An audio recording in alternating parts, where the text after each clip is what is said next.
ain't talking heavy, what you talking for, huh? If you ain't talking... Welcome to a whole nother episode of Talk Heavy. Once again, I'm your boy Scoot Burgundy. Just call me Ro. It's Scotty. It's V. And today we have a very, very special guest, the one and only author, David L. is in the building, y'all. Woo, woo. Yeah. What up, everybody? What's up, man? What's up, man? So, we like to start off and ask everybody, how you feeling today, man? Oh, man, that's a great question. I appreciate that. I'm feeling great. Feeling real good. I woke up alive. I'm good. I mean, you woke up alive. I'm great. That's profound. I woke up alive. Huh? You heard how you did that? You know what I'm saying? Now, I seen you throw the rock up. You signed to Jay-Z? I need to know. I need answers. I mean, Brooklyn supports Brooklyn. That's how I get that. Okay. Greatest rapper of all time. That's interesting. You actually was going to talk about that today. You took it there. So you say he's the greatest. He's the greatest. Okay. Anybody want to, discount that? It's okay. Only one person been trying to talk crazy about Jay, but we're not gonna bring him up. We ain't gonna put him out there. Yeah, we'll talk about that later on.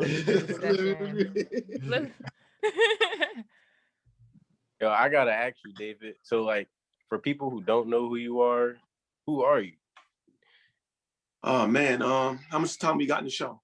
Oh, we got time, man. We got time. Yeah, good. I'm an author first and foremost. I'm an author. I've written and published 5 novels that are presently out in circulation, 3 novels that are no longer out in circulation. Started my own publishing company because back in the day, literary agents and publishers didn't want to sign me. So kept all my rejection letters, started doing well, books started blowing up.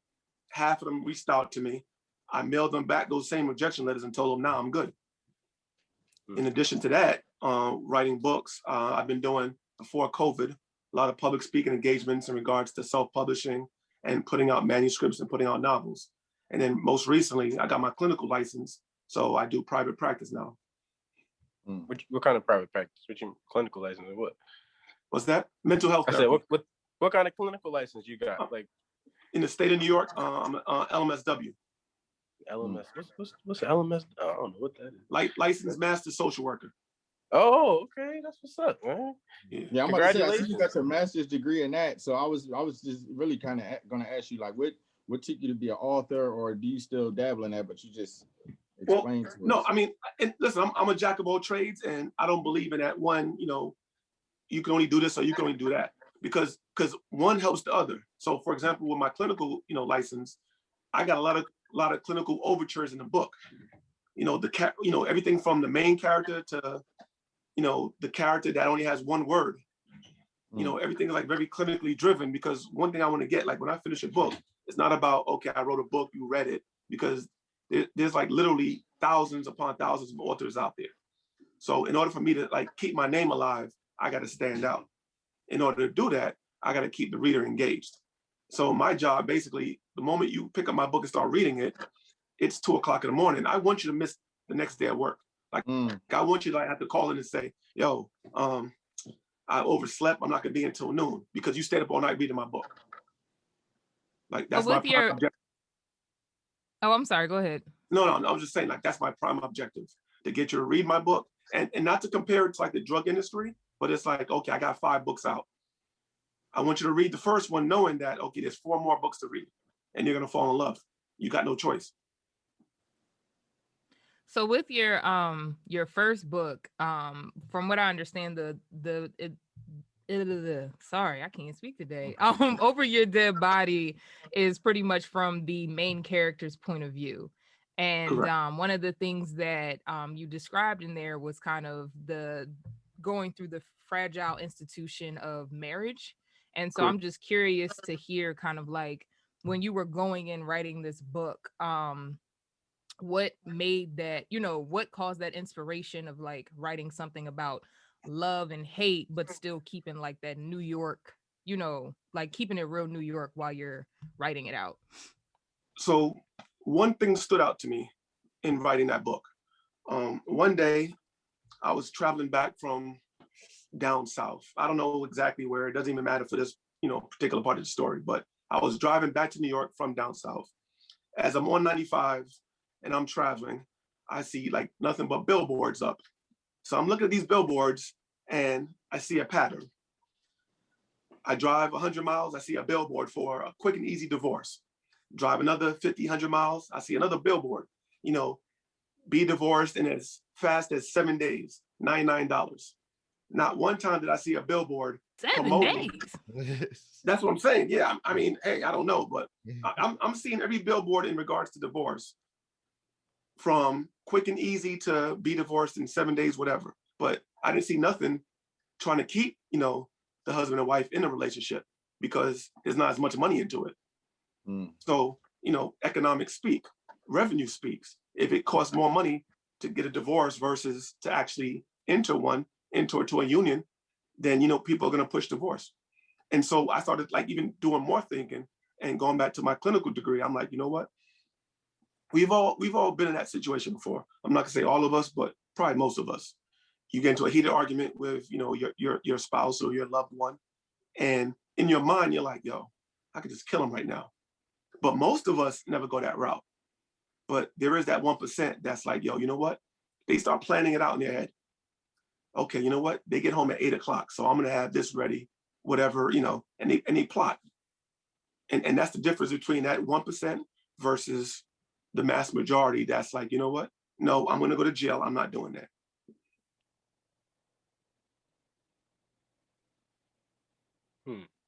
That's So- interesting. Go ahead, Scott. Do you feel like your work in social work, how do you feel like that has influenced your writing, or has your writing influenced your work in social work? I would say more so my clinical expertise strengthens my book writing, because when I create a book, when I start writing a book, what I like to do first before I even like start writing the book, I write out the plot, and I do like a little brief 2 to 3 paragraph synopsis on each main character. So then as I start creating the book, I'm like, okay, based on this character and their attributes and their characteristic and their personality type, would they do this? Would they do that? Going back to like Chalk Outline Confessions, which was technically my second book, the main character is a Black female serial killer. I did that because most serial killers are white males. So this particular character, the main character of the book, she's killing men leading double lives. But a lot of the nuances in the book is female driven. So I had to do a lot of research, because obviously, I mean, you can look at me, I'm not a woman. Right. So I did a lot of research. I did, you know, a lot of surveys, asked random questions to various people of age, background, demographics, whatever, socio-political, whatever. Basically, I wanted to get into a woman's mind and say, hey, in this particular situation, would you do this? So once I got like a consensus or a near consensus on the reaction, I would tweak my book in that type of way.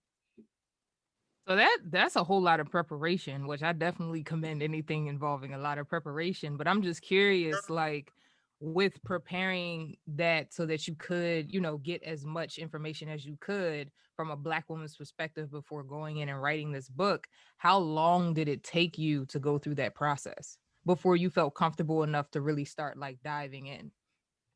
A couple of months. And a lot of that is because of intangibles, such as you're waiting to hear back from people. I mean, one person's gonna respond in an hour, another person may not respond till next week. So in order for me to gauge and to accurately depict a certain number of females, I had to wait. And, you know, playing the waiting game, of course, obviously you're gonna slow things down. So I had to find other things to do to make up the difference in time. And I got better at it because with Chalk Outline Confessions, that was the main character, a female serial killer, killing men leading double lives. By the time I got to my most recent book, A Recipe for Revenge, now you got 4 main character driven women, way different personalities from one another, and they got to get together. And basically the concept of that is 4 women hook up at their 10-year high school reunion to get back at a man that used to sexually molest them. So they create a plan to get at him. So again, you're talking, you know, 4 main women-driven characters, way different personalities, how do I do the research? So just got to go out there and do it. Now that takes away from the book, but that's the good thing when you're your own publisher. I don't have any time mandates from a publishing company. I do it because, you know, it's time to put out a particular book versus a company telling me, okay, you know, we got a financial deadline. We need your book out by September. I don't write like that. I write from passion, not from timetables. Yeah, I will actually say that rather than taking away from the book, I think it actually enhances it because you're taking the time to get as much authenticity as you can before you put it out.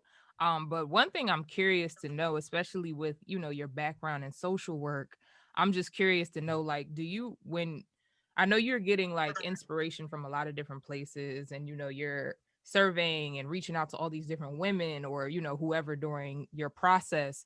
But I'm just curious, like, do you ever have like one person in mind as you're like going through these characters? Like you might, you know, throw in inspiration from here and there, but that one person is mainly who you're writing about. Does that ever happen? It happened once. I'll show the book cover. So the main character stems from someone that I kind of knew. We didn't follow in the same circles in high school. So this particular book, it takes place in late 80s in Brooklyn, New York. And I bring everybody into that world. You know, whether you can relate to it or not, I write it in a way where you're listening to the music that took place back in the late 80s. So, you know, a character may reference Eric B. and Rakim, Paid in Full album. You know, a character may mention, hey, you know, do you have a dime for the payphone? You know, as I'm describing characters, someone may be wearing a pair of stonewashed Jordache jeans and a name buckle and a Kango hat. Like I really take it late 80s in this book. And I'm super depictive and I'm super descriptive in this book for that reason. So to answer your question, yeah, the main character, the teenage girl, I took composites of a few people and I meshed it into this one girl from back in the day in regards to how she did things, her reactions to stuff, her actions and the consequences that stem from those consequences and stuff of that nature. Because it's a true coming of age novel, similar to like The Wood, The Inkwell, Do the Right Thing. You could combine all of that and put into some gumbo, and you would get My Life as a Movie. Yeah, so that's interesting hearing that, because the reason I asked that question is because I noticed that 3 out of the 5 of your books are about women, Black women specifically. And it's so interesting because you're a Black man. So it's kind of, you're writing from, you know, basically your opposite's perspective. So I'm just curious of what is it that appeals to you so much about Black women that you're putting out these novels about them on a fairly consistent basis? So I'm gonna take it back to A Recipe for Revenge, my most recent, and I'm gonna take it back to Chalk Outline Confessions, which on the low, I never say like publicly, but I'm not gonna say it's my favorite, but I was at my most inspired with that book. And the reason for that is, first of all, it was written in first and third person. And there's a lot of like different technicalities going on because in the clinical world, like, okay, so for example, if you have a therapist and you're having a therapy session and you say, I'm gonna kill my neighbor, they have a legal, valid reason to report that, to save that person. But if you already did it and you're giving your story after the fact, there's nothing they can do. So I touched on all of that. So in regards to my female-driven characters, one thing I learned is a Black woman scorned is no joke. There's a reason why there's way more men in jail than women. See, us fellas, I mean, we're way more spur of the moment. You know, we're way more reactive. I get into a beef with Keith, Scotty, whatever, over a parking spot, we're probably gonna fight. I walk down the street, give you a head nod, Scotty looking at me like, oh, you sizing me up. Whereas women, you could be mad, vindictive, or whatever, but you know what y'all do? You're like, okay, you cheated on me? All right, I got something for you. And y'all will wait. You'll wait 6 months, 5 years, whatever. And then you'll be like, boom, I got you. Right. But the fellas, we're reactive. We're not, as cognitive or as advanced as y'all. And I always said the most average woman, as far as intelligence, is probably still smarter than that above average intelligence, guy, because of those reasons. And I like to tackle female-driven characters in my books because of that reason, number one. And number two, over 95% of my readers are women. But I did write Represent for the fellas, and that was my crossover book. And I never planned for it to be my biggest seller because of that reason. Like, I literally wrote it for the fellas. Like, here you go. I'm from Brooklyn. In the city, you got a lot of those quote unquote hood novels. I never wanted to do any of those type of novels, but I always had this like quote unquote hood story, which was actually my first story, but I waited to my third book to put it out because I didn't want to be pigeonholed into writing in that type of genre. Right. Okay. I was waiting for the punchline. You said 95% of your readers is women. Well, I was looking at your face, Scott. I was waiting for it because you He talking said what he about said. the average woman is smarter than the. I was with you until you started saying that, Dave. I was with you. I can't. You know what I mean? I'm gonna have to disagree with that, man. But I feel you though. I respect your opinion though. Probably just made his point, Scott. And I'm just saying, y'all. I got to stick up for the men. You know what I mean? as you should. As you should. I got to stick up. But I'm talking that one particular instance of being reactive and being patient. You know what I mean? I'm not talking about overall. I'm saying from a timeline of waiting things out and being meticulous. A woman, and it's got nothing to do with being manipulative or being conniving. I'm not using those words. I'm saying like being meticulous and being very like specific in their plan. I feel they do more work in regards to putting forth a plan that works versus us fellas where we're like, yo, I don't care. You ain't gonna play me because it's more pride driven. With us, it's like, I know I can't beat that guy. He's twice my size, but I can't go out like a punk. We're gonna rumble. Women are tacticians. Woman, yeah. Oh, no. I seen plenty of women fighting in my day. I'm just saying, man. I seen plenty of. Like, I got you.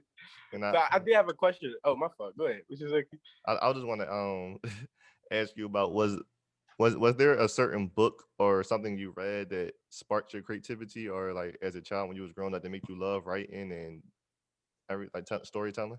I mean, I was diagnosed with ADHD, so to even put out books, family members was like, wow, how the hell did you do that? Just because, like my mind is always wandering. But in regards to your question, I was writing comic books and wrestling magazines from like 10, 11 years old. Like I was always a big wrestling fan. So I would create my own like wrestling magazines and give them out to my friends on the block. Same thing with the comic books. I'd create cartoon characters or like actual superheroes, create a plot. I wasn't the best drawer, but I'd draw my little stick figures. I'd have my storyline and I'd give them out. So I think that's where, to say that that's where it came from, I don't know for sure, but I'm sure that kind of birthed something. To go off of that, because I'm a big wrestling fan too. Who was your favorite wrestler? I was about to ask you. I'll show you right now. Hold on. He said, oh man, he said, I'll show you. You got the action. Nah, he gonna show us. I just tell you, I'll show you. I got up on my wall. Oh, the hot rod, Roddy Piper. Okay. Rest in peace. Okay. That's a good thing right here. Scott, leave him alone. Don't talk about him. He's good man. I was confused. No. I looked at the picture. I was like, I don't know who that is. I mean, you don't know who Roddy Piper is? Nah, I don't. I was born in '97, man. I don't know when he was. He was with the Nature Boy. All right, let's put it this way. A lot of what people do now in regards to interviews and their antics comes from him. Yes, sir. Do your research, Scott? Huh? I will. Speaking of research, I did want to ask you about your publishing company. We had an author on here before who had his own publishing company, and I see like it's like a trend of Black authors having their own publishing company. What is some of the challenges that you face starting that and keeping it going? I mean, one big challenge is credibility. So I have my first author coming out the third quarter of this year, maybe more so closer to the end of the year. And the reason why I waited so long is I had to sign somebody who had the same level of passion as me. And truth be told, that was hard to do.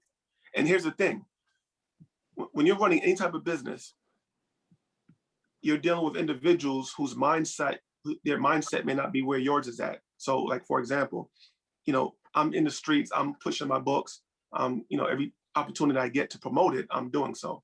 As the author, you should have as much energy behind your book as me, if not more. And if you're just sitting back waiting for me to promote it, that's a problem. I don't want to deal with you. So from a publishing standpoint, putting out my own books, it got to the point where now people wanted to sign me because of the success.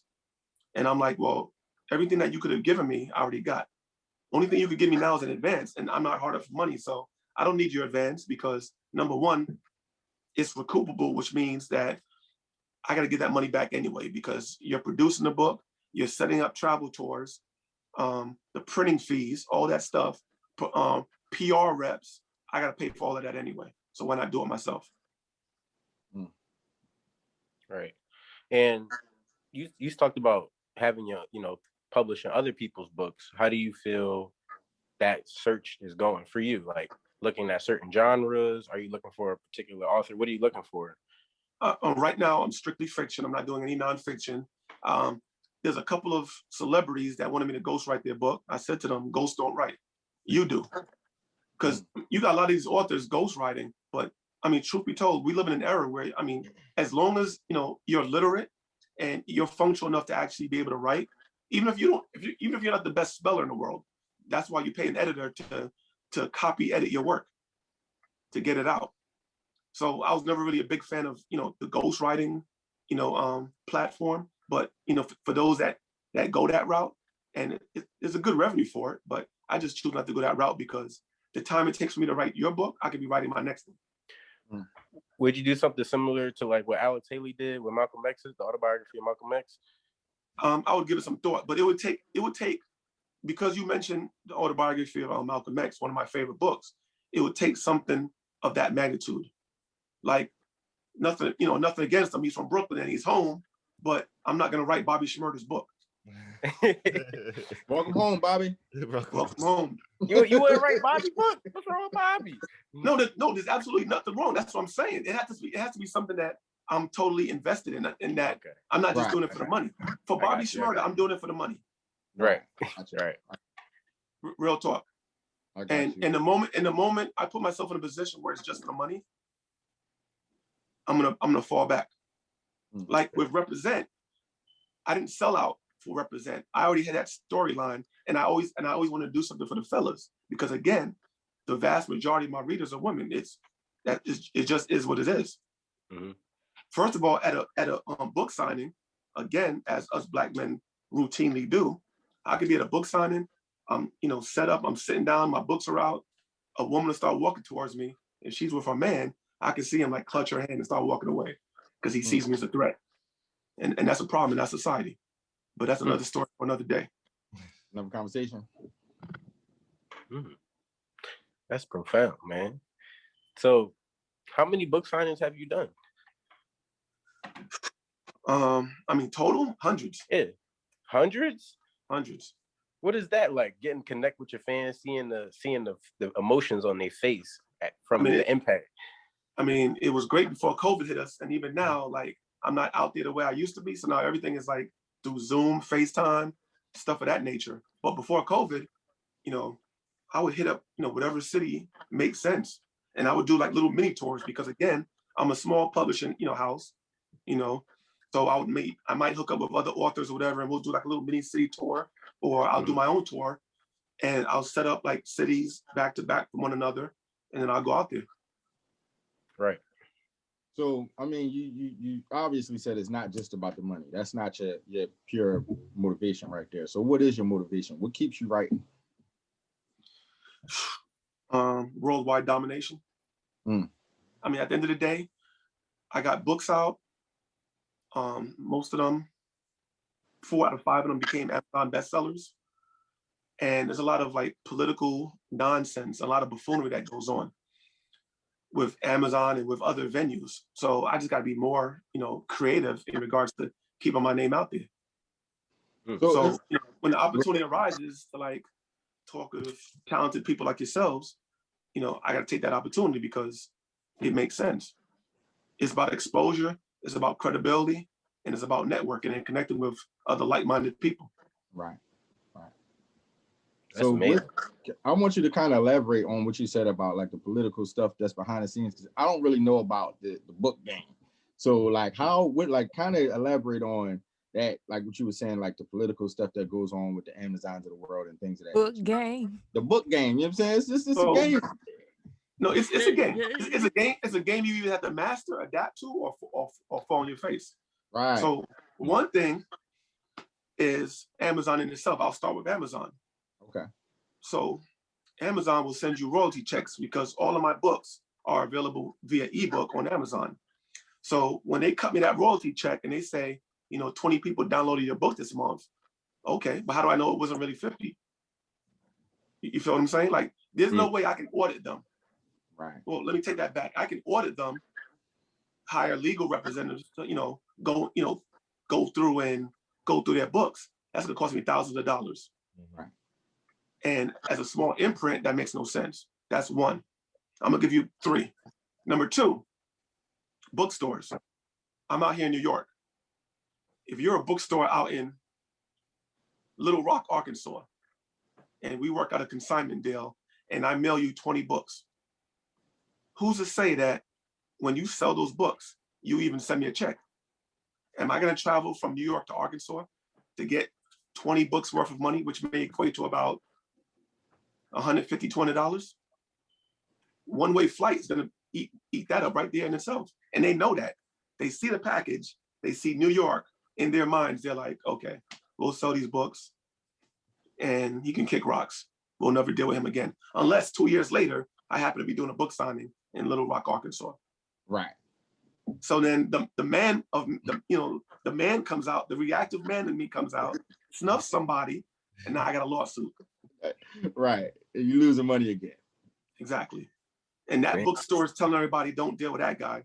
He's a hothead. Right. Third thing I'll mention, I'll leave it at number 3. I'll just keep it simple with number 3, is social media. A lot of people, they brag and they show off and they make up stories on social media that the average reader has no concept of knowing what's true and what's not. So they just ride the wave. First of all, you just came out with a book last week and you wrote best-selling author on it. How did that happen? Like, you're a bestseller on your block. How did like half of them don't even know how many book sales you need to become a bestseller. But they wrote best-selling author and they're promoting that. And then people that don't know better, right, they follow the wave. Man, so I see that a lot. I don't question it. So I guess I should start questioning it. A lot of people are like, yeah, I was the best. So I'm like, all right, yeah, that's what's up. Like, I don't know. Dang, I never knew that. And that person knows that you don't know. So they're gonna capitalize on it, because here's the thing. You got Big Scoop, sees a book and says, oh, it's got bestseller on it. It must be a good book. Okay, let me buy it. And I'm gonna throw out a complimentary number 4. Because I mentioned Represent. Right. Now, when you see the cover of Represent, you see probably the most cliche representation of anything on my books.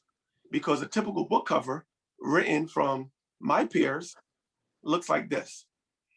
You got a fancy car with rims on the cover.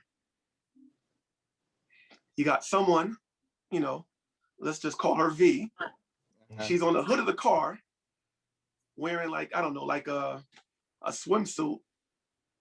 It's got nothing to do with the storyline, but you got V on the hood of the car in a swimsuit, fair skin, long flowing hair, and that's your book cover. Right. The other book cover, depending on who they're trying to, attract, the other book cover is same car with the rims. Now you got a dude, he's kind of, cut up. He's got cornrows and a wife beater standing next to the car. And then the title of the book is like some old like hip hop, title or something. Right. You know, better have my money. Whatever. Get rich or die trying. Exactly. Yeah. Window shop, whatever. And, yeah. There is a book. There is a book called that, and there's a book called Window Shopper.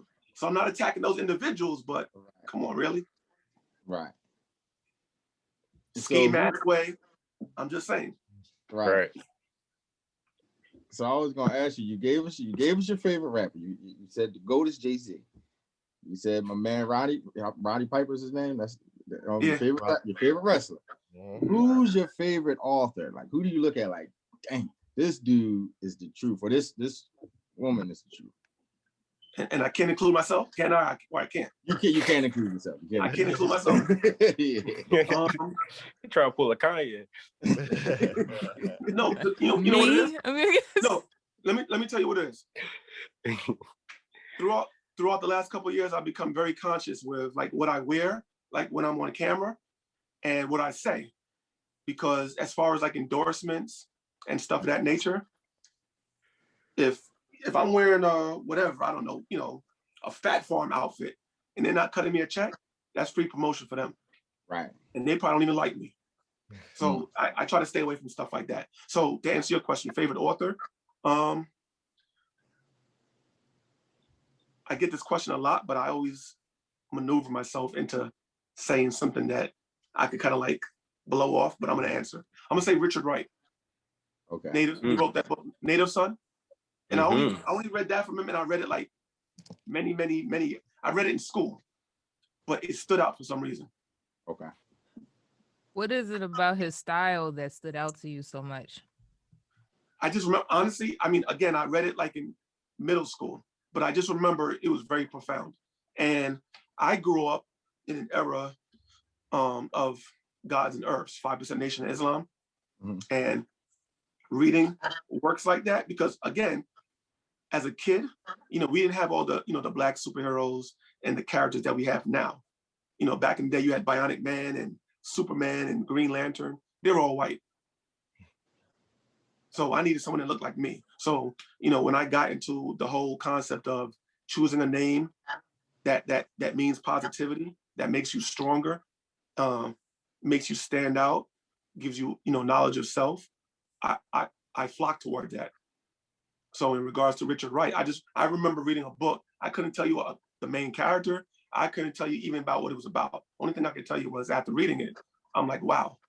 It's like the first time I watched Roots.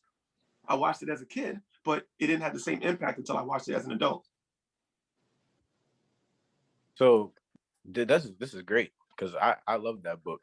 And Native Son really talks about systemic racism and in Chicago and back in the 20s or 30s, I forgot what year it was, but it's amazing. And one thing that I really take away from that, and also what Nina Simone said, was, artists, authors, music artists, painters are supposed to reflect their reality. They're supposed to express what's going on in the world through their art. What kind of responsibility do you feel as an author to portray that?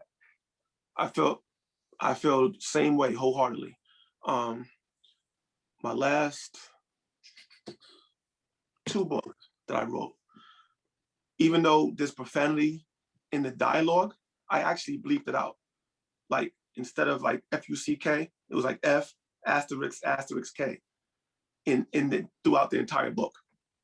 So this way, you could read it and know what I'm talking about, but yet you could give it to your 15-year-old son and not have to, feel that he's being like over inundated with like just wordplay and language that you would allow him to say, to your face. Right.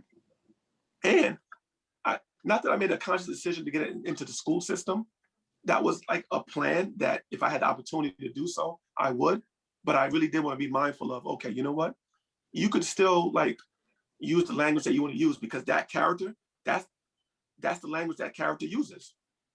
But it shouldn't be glorified.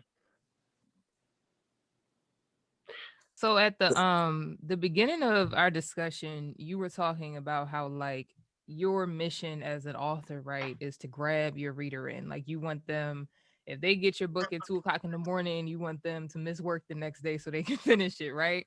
So I guess my question is, when they finish your book, what do you want your readers to take away from any book that you've written? Because I mean, of course, every book has a different story, but what do you want them to take away or feel at the end of reading one of your novels? So at the end of, I'm almost sure every book, I have questions. Like I forgot the terminology I use, but insightful questions to ask yourself, like, what did you get from this character or whatever. I did that because number one, I want you to read it and know why I did what I did. With A Recipe for Revenge, I wanted the world to know that, okay, this is what happened, this is why. These are the repercussions of when something happens. You know, for every effect, there's a counter effect. So I'm always educating, but I'm doing it with candy so that you're being educated and entertained at the same time. Also, what I started doing after Over Your Dead Body was, I got this from Cooley High, one of my favorite movies.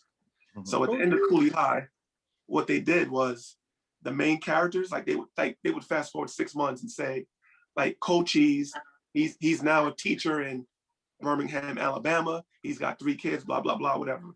I started doing that with my books because I wanted to attract the reader, reel them in and say, okay, look, it's not over yet. Yeah, the book is over, but now here's some homework assignments for you.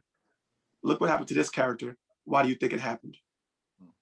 I love that you like open other people's perspective to your book.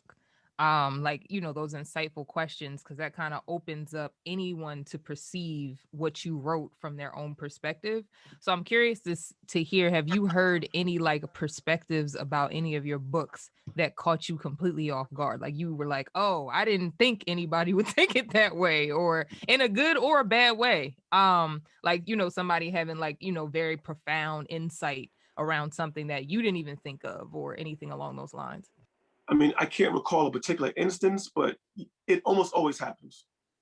And it's difficult to have to go back and look through a book right before a book club signing, because a lot of times those book clubs, those are the ones that didn't hit you with those like in your face questions. Well, why'd you make Marcus do this and that, you know, whatever. And I'm like, this is why. Like, okay, I wrote the book, I created the characters, but they take on a mind of their own. So if you feel that he did that out of spite, I'm leaving the window open for you to think that.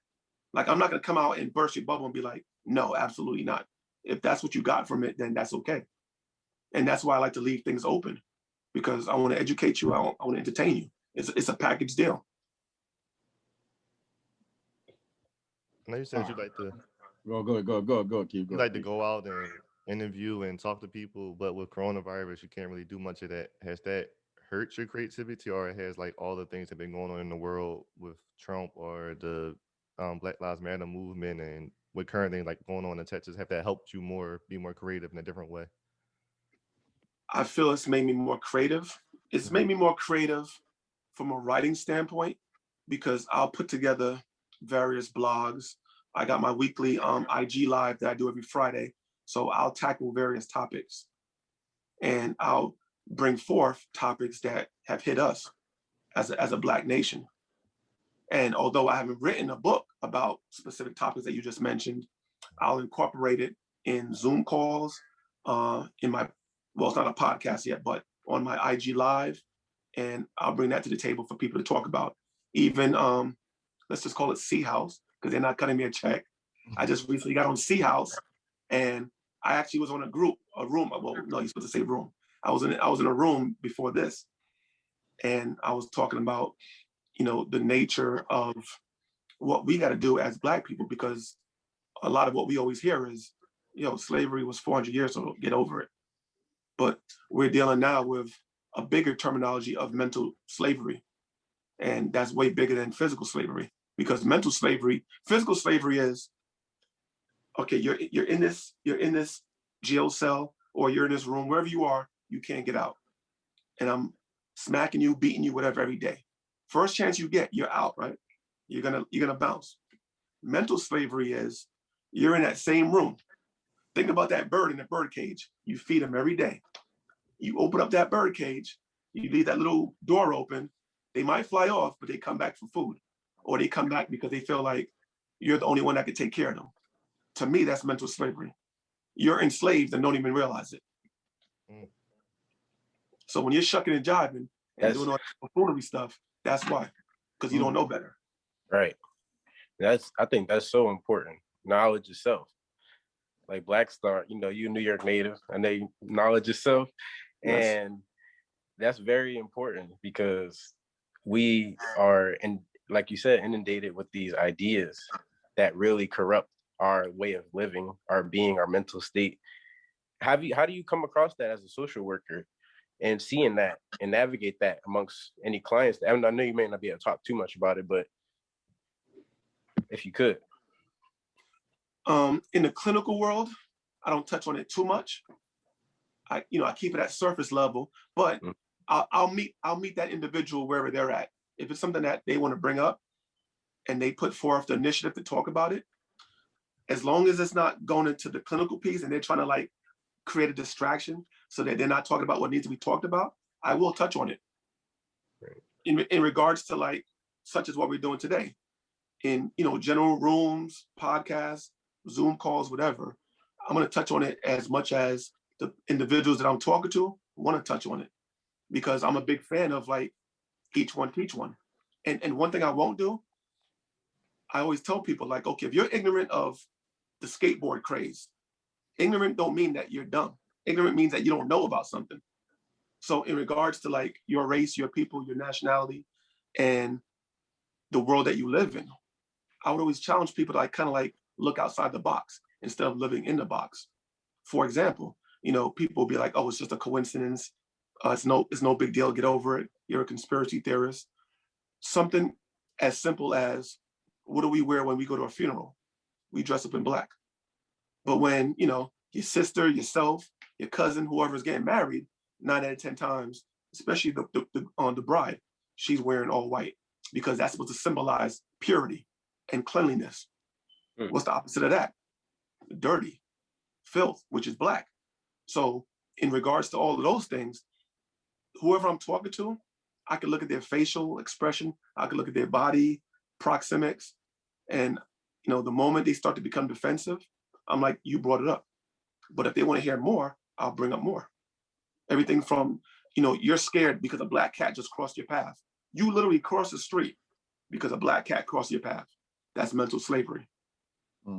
When you're saying, when you're recycling stuff like the Black Plague and Black Monday, the Black Holocaust, all guys wear black, the villain in black, that's all mental slavery. Hell, candy. I mean, there's a reason why 9 out of 10 people, when you taste black licorice, tastes nasty. Now, there's a percentage of people that'll say, no, black licorice is my favorite, but we're talking the majority here. And black jelly beans. The black jelly bean is the jelly bean that most people will remove.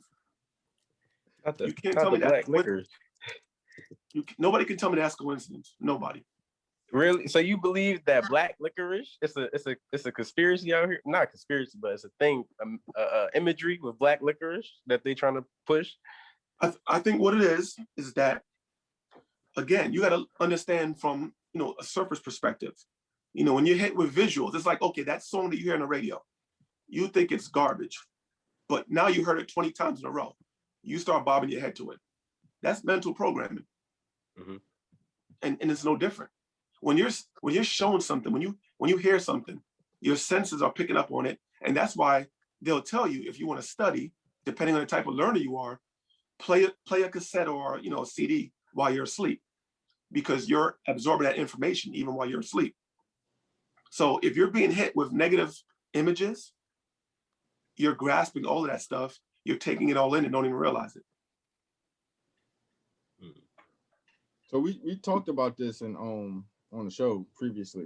How much do you think that music plays a part in this, since we talked about it, hip hop and all of that? In regards to like what I'm talking about now, mental slavery and all of that. Adding music to it? Yeah. A lot. Because you had your different phases of music. And once the powers to be, the man says, okay, that's no longer in style, the artist now has to readjust himself accordingly. Back in the late 90s into the early, I'm sorry, late 80s into the early 90s, you had groups like Poor Righteous Teachers, X-Clan, Brand Nubian, and they promoted a certain type of music. Once the powers of be decided, okay, you know what, we're gonna go in a different direction. Now it's 92, 93, 94. Now you got what they call gangster rap, the Snoop Dogs, the NWAs, you know, stuff of that nature. Everyone else had to fall back and readjust themselves accordingly, Right. or else you weren't gonna get played on the radio. You had to come out with that crossover hit. So now your crossover hit goes platinum. So what's your next single gonna be? It's gonna be another crossover hit, because the label is like, you know what? That last song just went platinum. We need another one of those. And what are you gonna say? No. Right. You signed a deal. Either you stick to your horses and you don't put out nothing similar to what you just put out, and then they don't release you. Or you follow the cycle. So now in this era, when you have what's called trap music or mumble music or whatever you want to call it, well, there's a reason why it's popular. And it's going to continue to be popular until it stops selling. So, all right, you're a writer from New York. We just talked about music. I know you rap. I know you got at least a 16 something. You used to rap or something. I feel it. Now, I was always behind the scenes. I always wanted to be that person behind the scenes. And this is what I told a group of kids one day. It was a middle school group, it was a middle school group out in Queens. So a gentleman, I don't know what his role was at the school, but I know he was a retired officer, had me come down to the school to speak to the kids, which I've done before. I thought, for whatever reason, but maybe it was my mess up, I thought it was high school, but it was junior high school. So I see the kids, I'm like, damn. So now I gotta like tweak my dialogue, you know, because I'm dealing with younger kids. I get up on the, because it was in the auditorium, so I get up on the podium, whatever you call it. I get up there talking to the kids. I'm like, so what I wanted to do was I want to explain to them that not always being in the forefront meant success. So I said to them, I was like, who knows? I think I used, I was like, who knows 50 Cent? Now, this was like 6-7 years ago. Everybody raised their hand. Every single kid. Hell, all the teachers, everybody raised their hand. Right. I'm like, okay, so you know who 50 Cent is? I'm like, all right. Who's Eminem? Everybody, of course, once again, everybody raised their hand. I'm like, all right, who knows Dr. Dre? Everybody raised their hand once again. So now I'm like, okay. In my mind, I'm like, okay, I got them right where I want them. I'm like, all right, who's Jimmy Iovine? Not one person raised their hand. Not a teacher, not a superintendent, not a kid, not the cleaning crew that was behind the auditorium, nobody. So in my mind, I'm like, I got him. I'm like, nobody knows who Jimmy, I said it again, nobody knows who Jimmy Iovine is. And I waited on purpose. I waited like 30, 60 seconds. I'm waiting to see like if somebody was gonna Google his name on their phones. Nobody. Right. I'm like, okay, so just so you know, Jimmy Iovine, he's the person, he's that white dude in a tie that signed all of them. Eminem signed 50, Dre signed Eminem.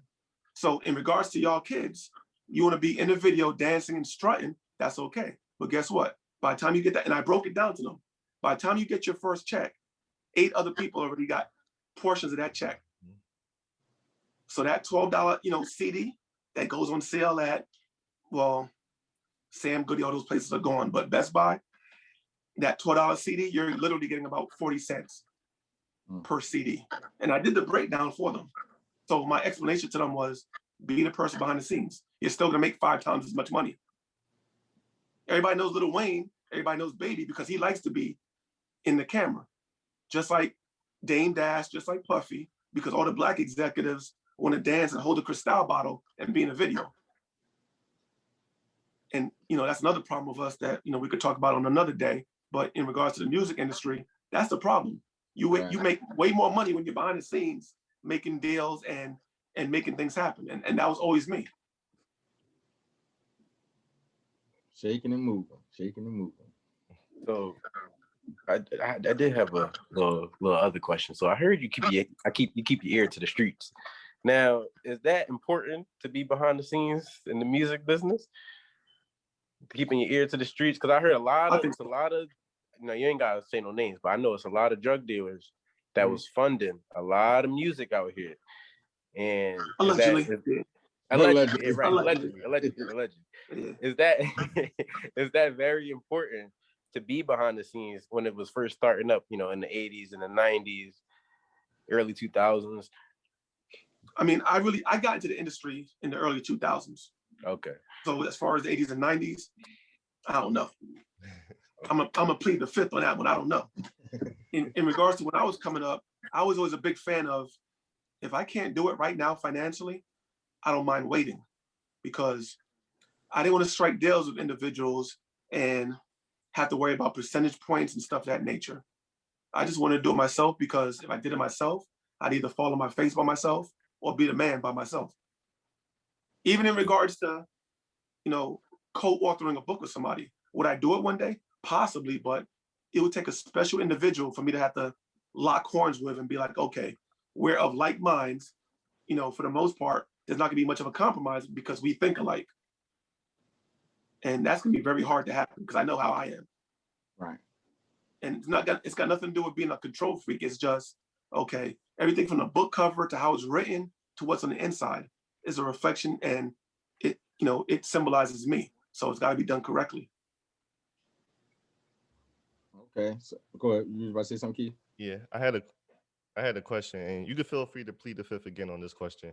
How did it feel the first time you said, most of your readers are women, and you're doing book tours and seeing book clubs and stuff? How did it feel the first time when you went to a book signing and you seen all those thousands of women just wanting you to sign a book? Did it make you feel like the man? Did the end of New York come out of you like, yeah? No, you know what? So again, I always tell people, I actually said this in that, what is it, Sea House room? I said this to a couple of, well, it was like 8 people in the room, but I said, listen, fine line between arrogance and confidence. Like if you say, hey, Dave, who's your favorite author? Me, no hesitation. Right. Sorry. It is what it is. It's me. Now, for those individuals that say, oh, he's arrogant, okay, then I'm arrogant. For those other individuals that say I'm confident, you're absolutely correct. And I mean, but now in regards to like, I won't say thousands, but hundreds, all want that signature. It feels good, but I also know that, you know what?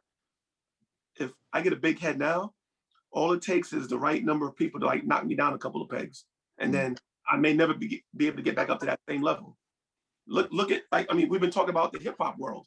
That same hip hop artist that didn't give you an autograph because he was the man, now he's coming to you like, yo, you want me to sign that?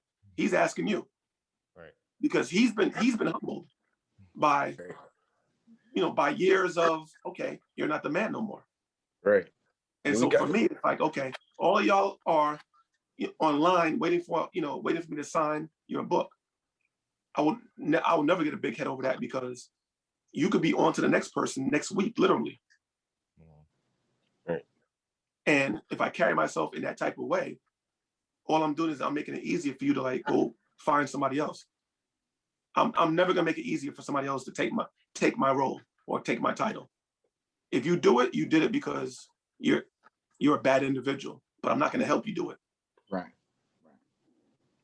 And we like to toward the end, we like to ask, our guests, if it was a young author, coming in the game, they're writing right now, what advice would you give them starting off their career? I would say, write from your heart. Sounds cliche. I admit it does, but honestly, like, write from your heart, because if you're writing because you have a time frame, if you're writing this particular book because the publishing house that you're assigned to says, I need a book more like this, the readers are going to sniff right through it. There's no sincerity involved. I would say that first and foremost. Write from your heart, and write when you've got it in you to write. If you're just writing to like amp up your word count and to get that book out, I don't know. I think readers are gonna they're gonna sniff through it, and you're gonna lose your audience. That's number one. Number two, be your own person, be your own individual, and create the trend. Don't follow it. That goes back to what I said before about the book titles, the book covers, hell, the author name. Like everything just became very like pigeonholed, and everybody was doing stuff for shock value. Like I literally seen book titles where I'm like, I was offended, like I would never read that book. Because one thing, which is another part of the whole nonsense in regards to earlier, the whole political aspect of it, they'll take Black authors and like, okay, I got a coming of age novel, a mystery novel, a suspense novel, action thriller. They'll take us Black authors and put us all like in one aisle in the bookstore because we're Black authors. And that's not right, because what they'll do now with our white counterparts, if you wrote a Western book, your book is in a Western category. So when someone walks into the bookstore, they know exactly where to go to find you. And that's a problem, because like I'll see book titles like,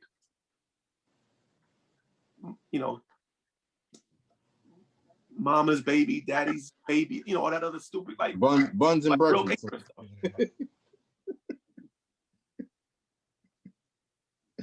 Right. I love my husband, but I love my baby daddy more. Like the most ignorant titles in the world. Like I've seen them, and I'll look at it, laugh, and be like, I'll just shake my head and be like, wow. Right. I'll probably read that book though. I'm I'm the right type of ignorant for that book right there. Hey. No, man, but Keith, you are absolutely the target market for that. you spit a lot of game, man, and we appreciate you for coming through. You know what I mean? And before you leave, you gotta give us your name and then say our slogan. If you're not talking heavy, then what you talking for? Wait, you said give you my name and say the rest of it? And you gotta say our slogan, which is if you're not talking heavy, what you talking for? If you're not talking heavy, what you talking for? Okay. Real quick, where are y'all located in different places? Or where y'all located? Philly right here. All right. So can I just throw something out real quick? Uh-huh. All right. So I've always gone to Max's for my cheesesteak. Is that the best spot? All right. Yes. Yeah, Max's. That's it right Okay. there. You're on point. Somebody Yeah, stared right in you the up. hood. If you're not in the hood, you're not getting a good cheesesteak. Match's cheese sticks is mid, but. And V, where you from? I'm in Pennsylvania. I mean, I'm in Harrisburg, but I'm relocating to Atlanta. Atlanta, okay. Mm-hmm. I lived in Atlanta for like 10 months. Gained about 40 pounds in that time. Yeah. That food is no joke. Yeah. I'm excited. I'm from Philly, but I live in Delaware. Okay. Yeah. Philly. Okay, that's what's up. All right, so tell me that slogan one more time. I'm sorry. If you're not talking heavy, what you talking for? Not talking heavy, what you talking for? This is Almighty David L in the building. And if you're not talking heavy, what you talking for? Nobody can compare, we incomparable.